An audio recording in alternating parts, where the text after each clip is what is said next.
My name is Amanda Leggy. I'm 17. I am HIV positive and have been for almost 2 years.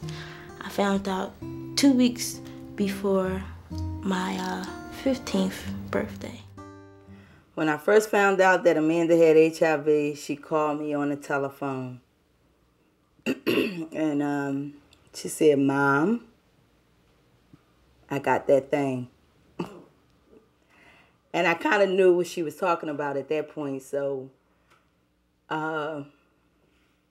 natural reaction, I broke down.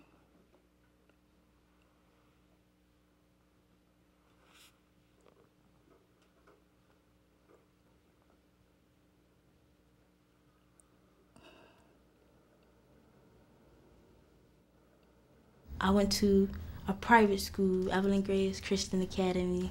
I was a straight A student. I got skipped twice. They skipped me 3rd and 5th grade. Instead of me just continuing to do the right things as I was doing, I started to act out. I went out and I started having sex and I started doing drugs. And by the time I was 13, I believe I was really out there. I was trying everything sexually, drugs, you know, whatever. I was just trying it, just wanted to see what it was. As a result of me acting out, I believe that's where all my trouble started.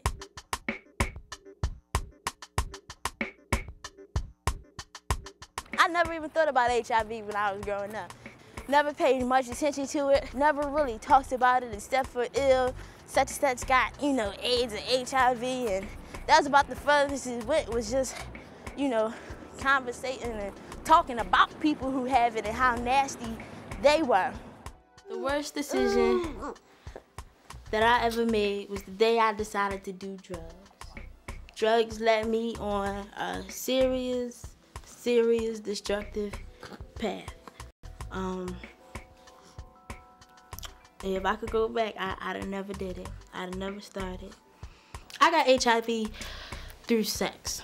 Unprotected sex, not being aware of what I was doing. I didn't like to use protection, so I never really used it, and I wasn't being careful.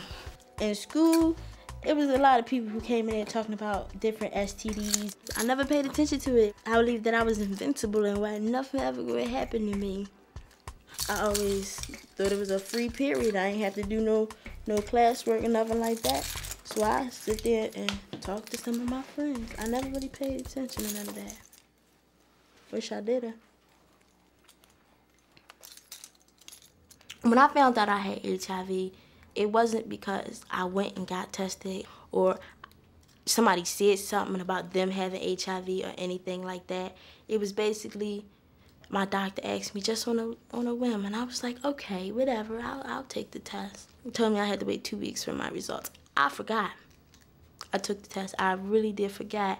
And I went back into the doctor's because I think I had a cold or something, and I wasn't feeling well, so I went back in, and they had all these people come into the room, and they were just like crying before they even told me, and I'm like, well, what are these people crying for? Something wrong with them. And when they told me, I was stuck. I didn't know what to say and how really to feel. I kind of thought that was my death sentence because I didn't know anything about it. I didn't know nothing about it. I thought that was it. Oh my God, I'm going to die. I have no clue who I actually got the virus from. So I don't know how long I had it before I found out. I don't know who I came in contact with, who I might have infected, not knowing that I had the virus. Who has it now? A lot of doors were being closed in our face. When you get HIV or AIDS, people show their true love. They show you, you know, who's in your corner, who's not. So a lot of doors got closed on us. But we had a door that stayed open, and we took it, and we stayed there, and we're still there, and we're still working. Once I had my son, I was scared, you know, not knowing whether he was going to be positive or you know, not knowing that he was even gonna make it through the delivery. They test my son every 3 months, and thank God so far all his results have come back negative. My first impression of Amanda was that she's a very young girl who has gone through quite a bit in her life, but I saw her as a survivor, smart, articulate, level-headed. You know, the saddest thing is that there are so many people who, I think the mindset would be no news is good news, so not knowing, and that they walk around and they're infecting people, and people are dying or people are becoming infected because they don't know themselves their own status. It's just being ignorant, not knowing, being selfish. Know what your status is. And just being able to know early so that, you know, for the health reasons, being able to, you know, to catch it early and to take care of yourself before you let it progress to the point that it does become AIDS and you do start to get really sick.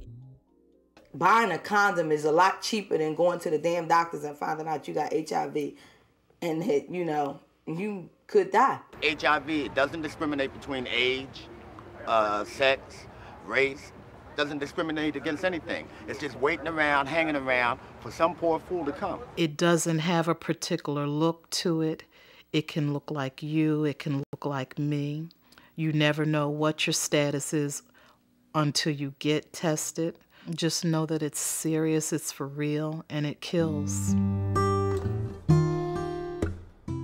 HIV has changed my life in a lot of different ways.